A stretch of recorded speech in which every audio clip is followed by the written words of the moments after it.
Hello, I'm Casey Aiken, and this is 21 This Week. Coming up next, the Maryland General Assembly adjourns. So what happened? Gansler attacks Brown on healthcare exchange. Is MCPS doing a poor job educating minorities or all students? And who should lead the Montgomery County Planning Board? Our panel of insiders will give you the story behind the story. We're joined by political consultant Susan Heltemes, civic activist Sam Statland, political consultant Steve Kreseski, and former Maryland State Senator Jean Roesser. Stay tuned for these stories and more on the next 21 This Week.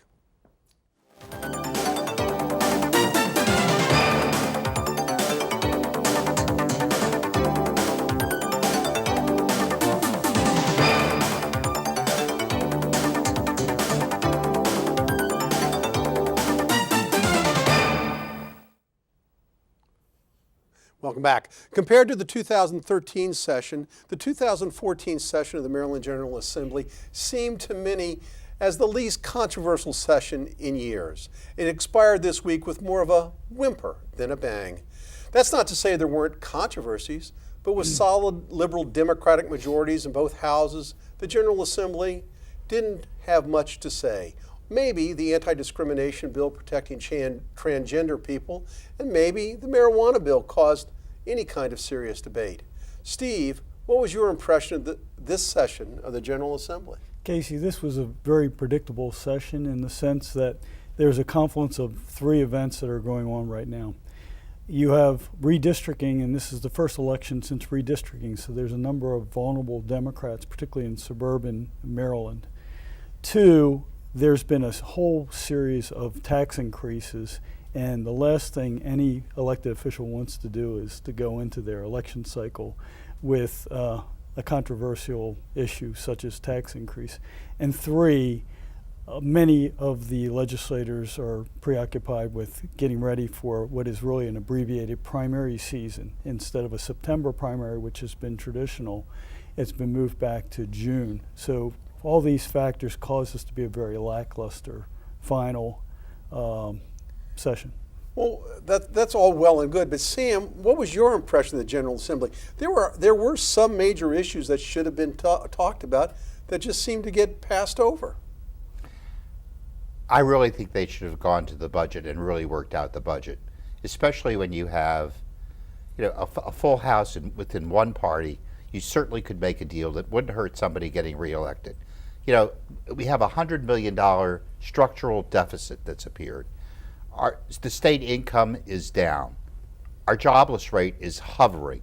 I think that the legislature owed it to their constituents to develop more and more ideas in order to promote the economy of Maryland, reduce the budget, increase the workload. Susan, what was your overall impression? Is Steve right that this is just typical as you go because of an election year? Well, I think there were some interesting things in response to what happened in the Baltimore jail. There's heightened penalties for bringing cell phones into jails. There are now crimes for revenge porn. There is extra punishment for people who commit domestic violence in front of children. But I think the most interesting thing that came out, and the House of Cards is probably going to go away because they didn't get the money necessarily that they want. But the most interesting thing that came out of this session is 49 retirements. 47 delegates aren't coming back in. 2 senators aren't coming back. And that is the biggest product out of this session because elections aren't going to be able to touch that. That is a major sea change, and it'll be interesting seeing this session next year. Well, I saved you for last, Jean, because I wanted to save the best for last because of your experience in the General Assembly. What was your impression of the General Assembly?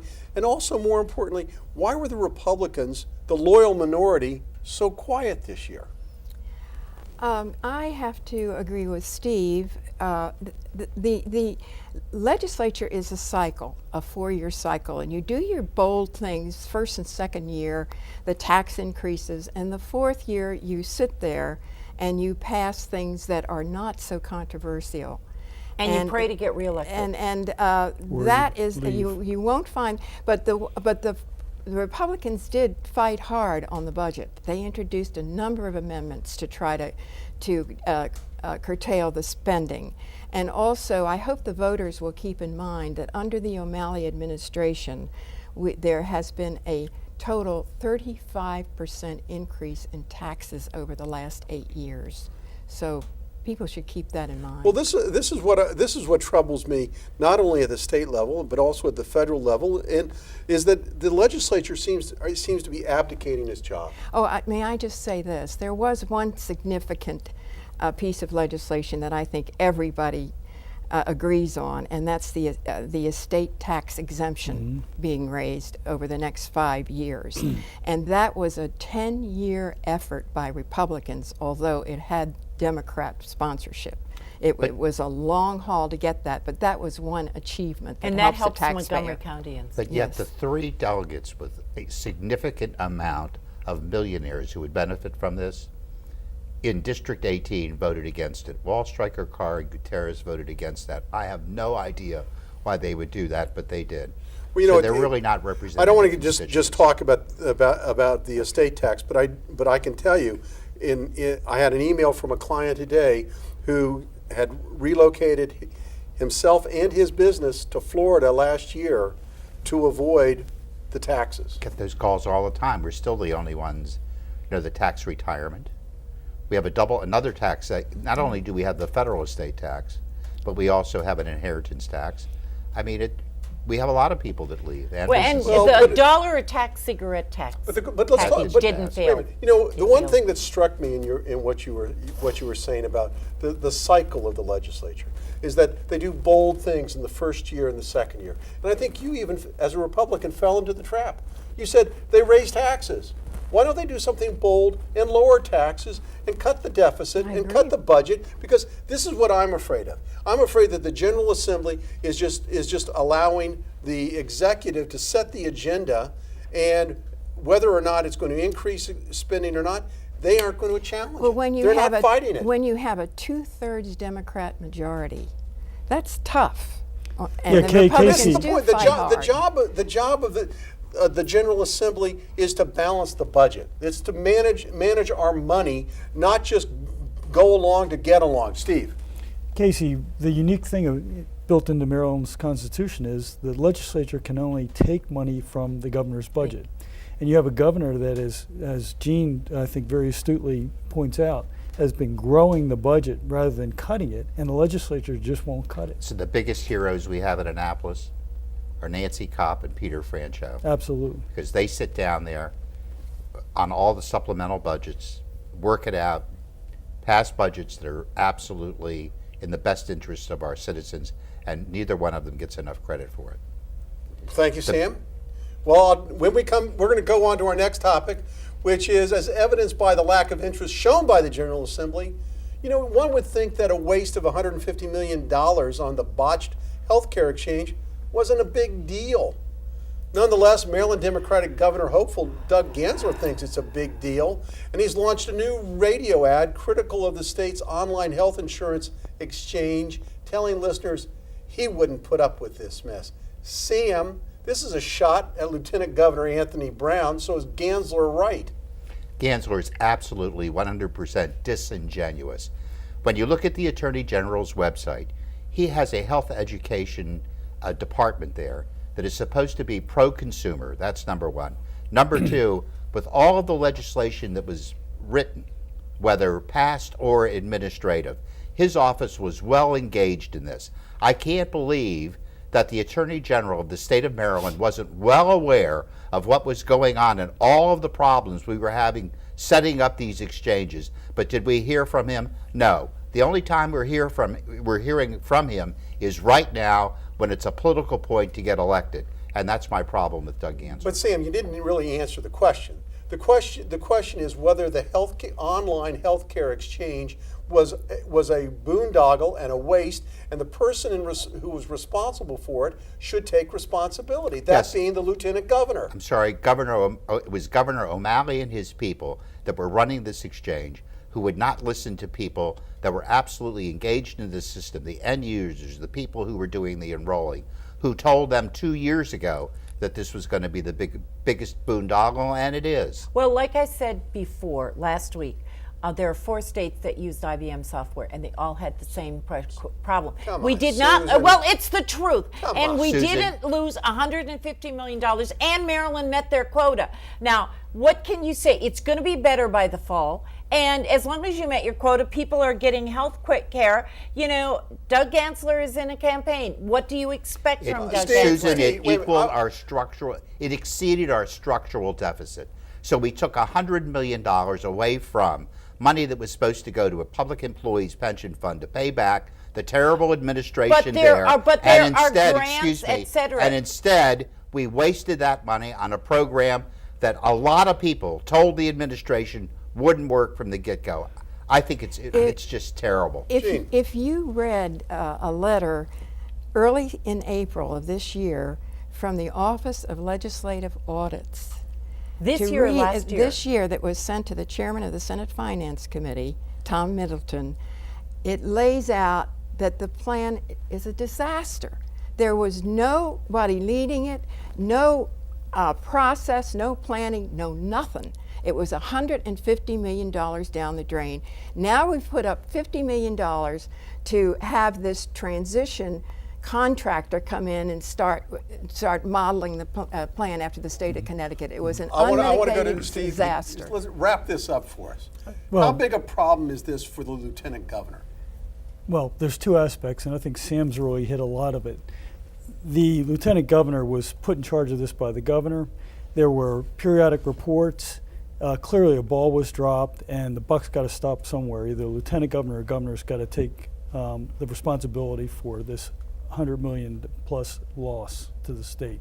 That translates to enrollees to almost $1,000 a new enrollee. That's unacceptable. All right, you got the last word. Next week, in our continuing series of candidate profiles, I'm going to sit down and interview Attorney General Doug Gansler. So if you want to hear from him directly on this and other issues, tune in to 21 This Week, the weekend of April 27th, for my one-on-one interview.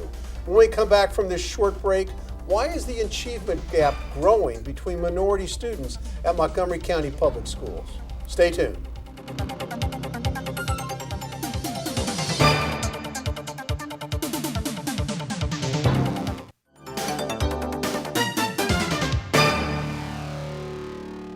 Welcome back. How good a job are Montgomery County Public Schools doing educating our kiddies?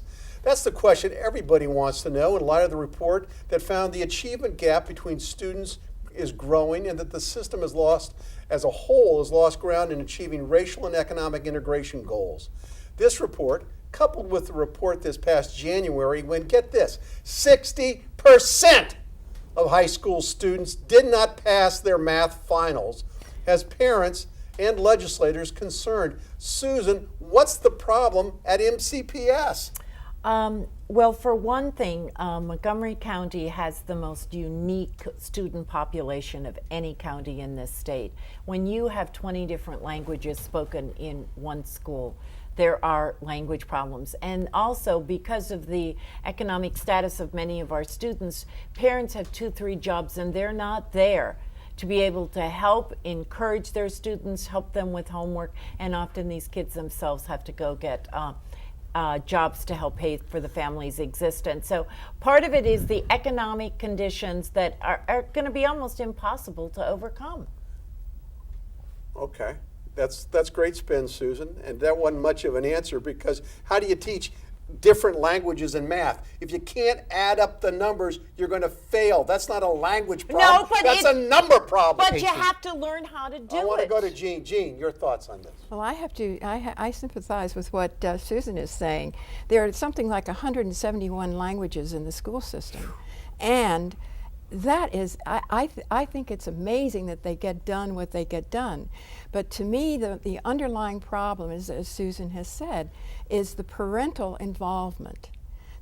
Achieving schools with the Asian population, many of the white population, those parents are behind those kids all the way, and where you have the parental back support, you will have your achievements will raise. So I think they've got to go back to the family, or even maybe this pre-kindergarten initiative. The younger the child is trained. Why don't we put the burden on the kids? Because the kids come from the homes. The kids are raised at home, or whatever it is. We have always had an economic divide in this county: east versus west.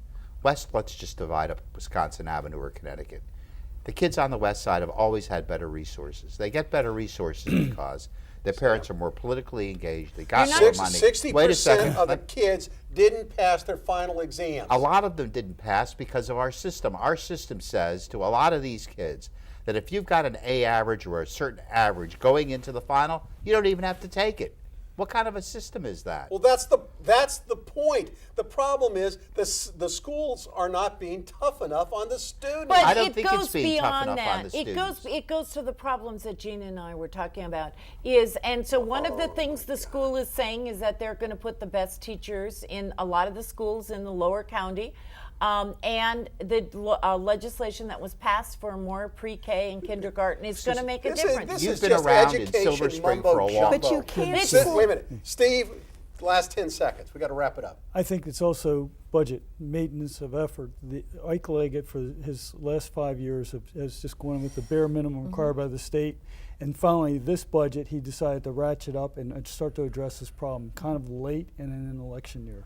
I think the school administration is terrible in doing things to promote the teachers who really want to educate the kids. I think there's a lot of waste at an administrative level that doesn't filter to the schools. You got the last word, Sam, because we got to go on to our next topic, which is who should head up park and planning? If beauty is in the eye of the beholder, then the chairman's job at Montgomery County Park and Planning Commission is either the best job in the world or the worst. Currently, there are 19 individuals who have applied for the position, including 2 current board members, a former board member, a former member of the county council, a well-known developer, and the deputy planning director. So, Sam, what's so important about this job? This is the second most important job in Montgomery County. The leader of the commission sets the tone for the commission, and that commission does all of our zoning, sets all of our planning, budget, transportation, construction, parks, planning. It's very powerful and represents the county council and balances the executive. Job pays $168,000 a year and it's full-time. And when you get into zoning, you're talking about redevelopment, you're talking about housing, you're talking about transportation, talking about things that really affect people. So if you really want to make an impact, it's a heck of a place to be. And my leading candidate is Mike Knapp. I think Mike has a really good shot at it, and I think he should be appointed. Former council member. Former council. Susan, as Sam says, it's a very powerful position, but in many ways it's a thankless position since we haven't had a chairman serve more than one consecutive term in years. So is Sam right, and who is the front runner in your eyes? Well, I think that it's a job where you are constantly attacked, and it's interesting. Norm Dreyfus is considered, the developer is considered a leader, but he's a Republican, and don't forget that the county council votes and all county council members are Democratic, sorry to say Republicans. And I quizzed a couple of the council people about where they want to go on this nomination, and most have said they want to go down the middle.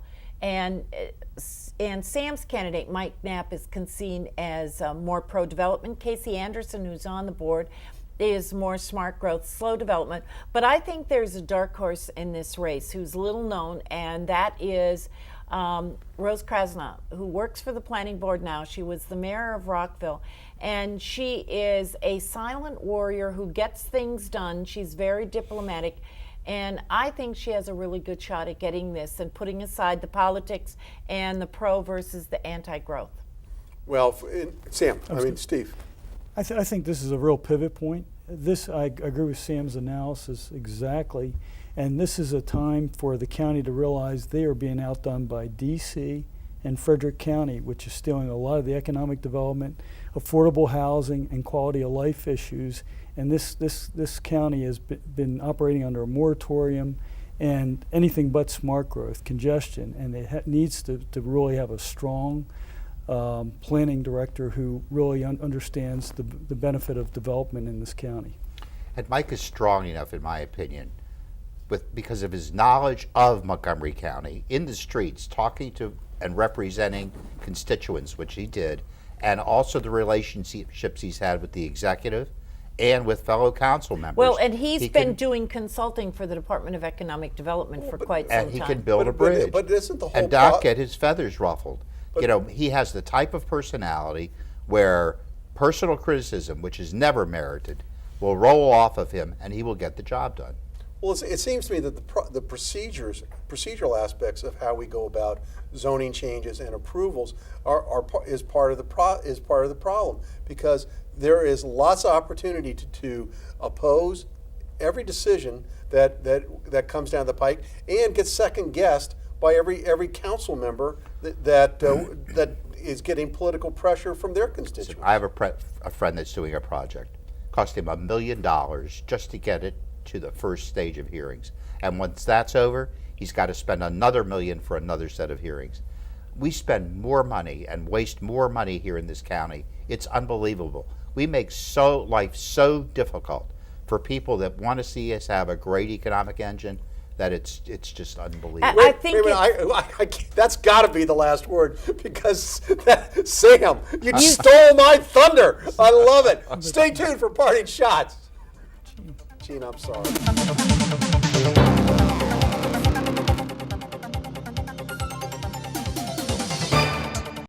And welcome back. Last week when we were discussing the transgender discrimination bill, one of our guests expressed some very strong and harsh opinions about it. Now, we like spirited debate, as you can see from watching the show, but there's never a place for hate speech or debate that's going to hurt other people's feelings. So I didn't catch it on the air last week. I'm sorry I didn't, but we're going to encourage spirited debate, but not hateful debate. Steve, your parting shot. As part of the Montgomery County's hardest hitting public affairs program, I've joined in along with a number of our other guests on going after Pepco when it was deserved and there were major failures in this county. But I also believe in giving credit where credit's due. And Pepco, in the last year or two, by all reports to the Public Service Commission, the state, kudos to the county and to the company, have delivered a much more reliable service during numerous storms this winter. And so there are signs of improvement. Thank you, Steve. Sam Statland, your parting shot. Well, I have great kudos and something to tell us that we haven't heard yet. And it's not even in the press yet. Dutchie Trachtenberg yesterday built a huge bridge with Gino Wren of McGeo. And McGeo has announced support for her in her councilmanic race and won against the other guy, Berliner.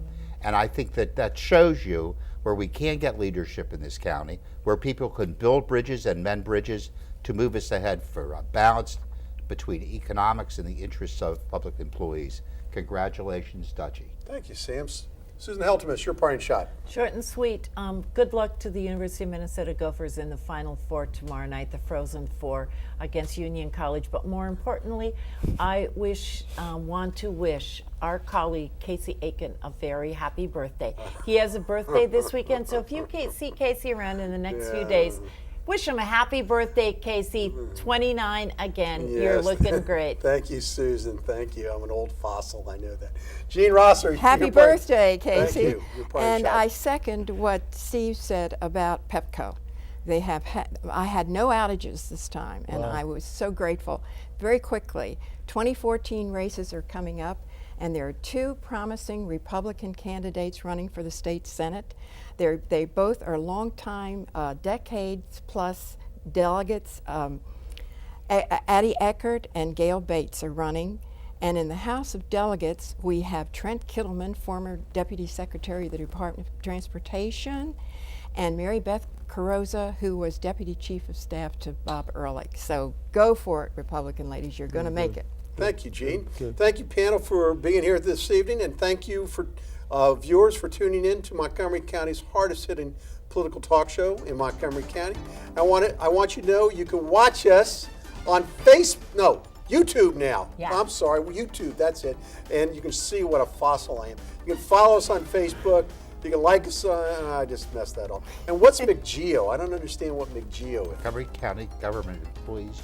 Oh, thank you. You're welcome. I didn't know what that And acronym to end the show, are we ready? A 1, 2, 3. No, no. Happy birthday to you. Happy birthday to you. Happy birthday, dear Casey. Happy birthday to Well, you. thank you. Thank you. I'm old and decrepit. That's how I am.